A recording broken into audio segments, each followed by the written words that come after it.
আসসালামু আলাইকুম। আমার এই ড্রেসটা রিক্রিয়েট করার ভিডিও তো আপনারা অবশ্যই দেখেছেন।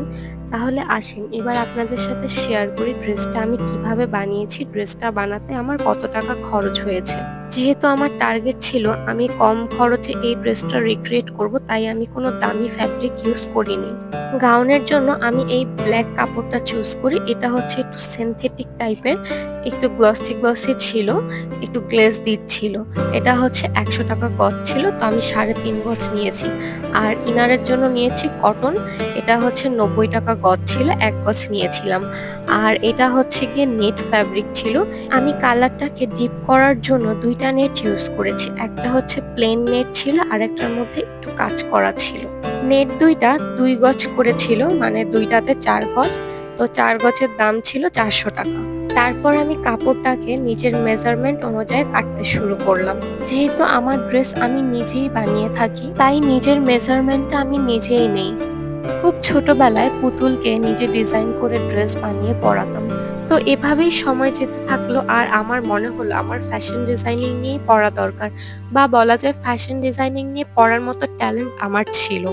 ২০১৮ বা ১৯ এর দিকে ঘরে থাকা কিছু টুকরা কাপড় দিয়ে আমি হচ্ছে ছোট, ছোট ড্রেস ডিজাইন করতাম জাস্ট দেখার জন্য যে আমি কতটুকু পারছি।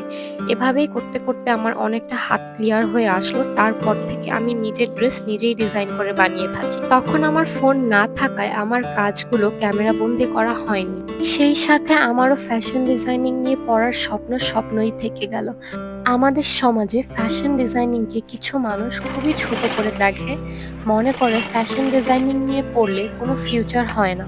আসলে মানুষের এরকম চিন্তা ভাবনা থেকে আমাদের সমাজ, আমাদের দেশটা অনেক বেশি পিছিয়ে আছে।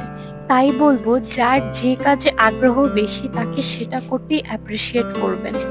নেট কাপড় দুটোকে আমি সেম মেজারমেন্ট করে কেটে নিয়েছি, দুটোকে একসাথে সেলাই করব। দুটোকে একসাথে সেলাই করে আমি জামার মধ্যে দিব, যাতে করে কালারটা একটু ডিপ দেখা যায়।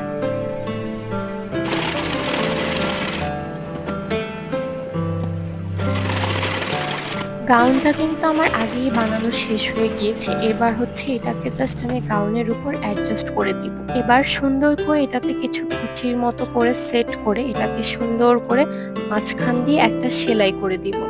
গলার ২ সাইডের সেলাইটা হাতে করে নেব। আর এই তো ড্রেসটার ফাইনাল লুক। ড্রেসটা আসলে ভিডিওতে কতটুক ভালো লাগছে আমি জানি না, বাট ড্রেসটা পরার পরে খুব বেশিই ভালো লেগেছে। ড্রেসটা বানাতে আমার টোটাল খরচ পড়েছে ৳৮৫০ মতো। এবার ঈদের ড্রেসও আমি নিজেরটা নিজেই বানাবো, নিজেই ডিজাইন করব। ইনশাআল্লাহ খুব তাড়াতাড়ি দেখতে পারবেন।